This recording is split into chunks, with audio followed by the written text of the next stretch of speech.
প্রথম বিষয় হচ্ছে যে নাটক। আমার কাছে মনে হয় একটা কথাই বলতে চাই যে বাংলা সাহিত্যের যতগুলো শাখা আছে এর মধ্যে সবচেয়ে কঠিন শাখা হচ্ছে নাটক। এটা আমার ব্যক্তিগত উপলব্ধি। কারণ এখানে একটা প্লট দরকার হয়, এখানে ক্যারেক্টার তৈরি করতে হয়, এখানে অনেক সংলাপের প্রয়োজন হয়, তারপরে নাটকটাকে টেনে নিয়ে যেতে হয় যাতে মানুষ বোরিং না ফিল করে, মানুষকে শেষ পর্যন্ত ধরে রাখতে হয় এইসব বিষয়। তারপরে নাটকের একটা বক্তব্য থাকে। আমরা আমাদের স্বাধীনতার মহান মুক্তিযুদ্ধের সময় আগে অনেক নাটক হয়েছে, পথনাটক হয়েছে, যেগুলো আমাদের স্বাধীনতা সংগ্রামকে, রফিক ভাই নিশ্চয়ই এটা স্বীকার করবে, আমাদের স্বাধীনতা সংগ্রামকে, আমাদের তরুণদেরকে উজ্জীবিত করেছে, আমাদের সকল শ্রেণী পেশার মানুষকে মুক্তিযুদ্ধের দিকে ধাবিত করেছে। তো সেই জন্য আমি মনে করি যারা নাট্য চর্চা করছেন, অত্যন্ত কঠিন একটা কাজ। আজকে থেকে অন্তত পক্ষে আমার ধারণা যে বাংলা নাটক শুরু হয়েছিল প্রায় 200 বৎসরেরও আগে। তবে প্রথম দিকে এই নাটকের কার্যক্রম শুরু করেছিল ইংরেজরা, এবং আমাদের দেশে নাট্যশালা তৈরি করার ক্ষেত্রে, বাংলা নাটক তৈরি করার ক্ষেত্রে রুশদের অবদান ছিল। তো এবং আমাদের অনেক প্রথিতযশা নাট্য ব্যক্তিত্ব যাদেরকে আমরা দেখেছি, এবং নাটককে তারা আমাদের টেলিভিশনে অত্যন্ত পপুলার করেছেন।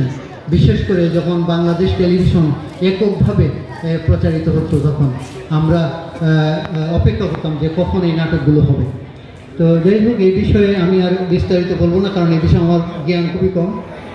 আমি উৎসব সম্পর্কে দু একটি কথা বলতে চাই, কারণ এইগুলোর সাথে আমি কিছুটা যুক্ত। আমাদের যে বলা হয় বাংলাদেশ হচ্ছে 12 মাসে 13 পার্বণের দেশ, কিন্তু আসলে তা না, আরও অনেক বেশি।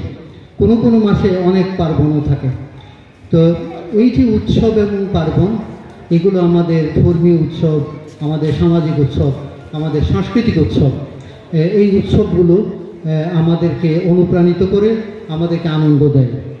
আমি কয়েকদিন আগে গত জানুয়ারি মাসে একটা উৎসব করেছিলাম শ্রীমঙ্গলে। আমি হবিগঞ্জের ছেলে, কিন্তু আমি জানতাম না যে শ্রীমঙ্গলে 26টি নৃজনগোষ্ঠী আছে, 26টি, যাদের নাম আমি এর আগে জীবনে শুনিনি। এবং আমি যাকে প্রধান অতিথি হিসেবে নিয়ে আসছিলাম, উনি আমাকে বলছেন যে আমি অনেক দিন শ্রীমঙ্গলে এসেছি, মৌলভীবাজার এসেছি, কিন্তু এত নৃজনগোষ্ঠীর খবর আমি কখনো শুনি নাই। তো আমি উৎসবটার কথা একটু বলি এই জন্য যে উৎসবটা যেদিন হয় 3 দিন ব্যাপী হয়েছিল, 65টি কালচারাল অনুষ্ঠান হয়েছে, এবং এক একটি কালচারাল অনুষ্ঠান খুবই ইউনিক, এবং এক একটি হচ্ছে 20 মিনিটের, মাঝখানে 5 মিনিট বিরতি, 3 দিন ব্যাপী সেটা। তো যারা এই পারফর্ম করেছে তারা কিন্তু খুবই হতদরিদ্র। তো তাদেরকে তৈরি করার জন্য আমরা কস্টিউম, তাদের পোশাক, তাদের অলংকার, তাদের মেকআপ এগুলো দিয়েছি। তাদের জন্য, তাদেরকে আনা নেওয়ার জন্য, খুবই দরিদ্র বলে আনা নেওয়ার জন্য ব্যবস্থা করেছি, তাদের খাবার দিয়েছি, তাদেরকে অনারিয়াম দিয়েছি। কিন্তু এর বিনিময়ে তারা আমাদেরকে যে অনুষ্ঠান উপহার দিয়েছে, আমি ব্যক্তিগতভাবে মনে করি যে ঢাকা শহরে এত রিচ অনুষ্ঠান কেউ করতে পারবে না, যেটা শ্রীমঙ্গলে একেবারে গ্রামের হতদরিদ্র ছেলেমেয়েরা যেগুলো করেছে। এটা আমাদের জন্য অত্যন্ত গর্বের বিষয়। আমরা এটাকে কন্টিনিউ করব। আগামী বছরের জানুয়ারির 25, 26, 27 আমরা শ্রীমঙ্গলে এই উৎসবটি আবার করব, এবং সেখানে আমরা হবিগঞ্জ থেকেও, মৌলভীবাজার থেকে তো আছেই, হবিগঞ্জ এবং সিলেট থেকেও আমরা আমাদের নৃজনগোষ্ঠীকে সেখানে আমরা উপস্থিত করার চেষ্টা করব। এখানে আপনারা যারা সংস্কৃতি নিয়ে কাজ করেন, আপনারা চেষ্টা করবেন, আমি আপনাদেরকে মেসেজ দিব যাতে করে আপনারা হেল্প করতে পারেন।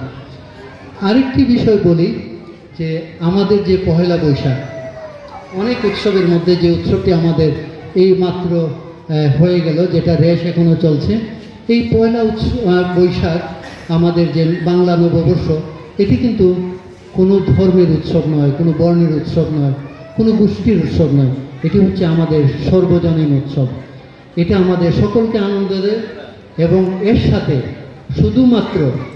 অনেকগুলো বিষয় জড়িত। একটা হচ্ছে এর সাথে আমাদের আমাদের খাদ্য জড়িত, আমাদের যে রিচ খাদ্য কালচার, যেটাকে আমরা বলি যে আমাদের দেশে খাবারের জন্য বিদেশিরা আমাদের দেশে আসে, তারা আমাদের দেশে খাওয়ার জন্য বিভিন্ন ধরনের খাবার আমাদের দেশে রয়েছে, এগুলোর জন্য। আমি ঢাকায় একটা ফুড ফেস্টিভ্যাল করেছি, এবার করলে এটা 3 নম্বর হবে।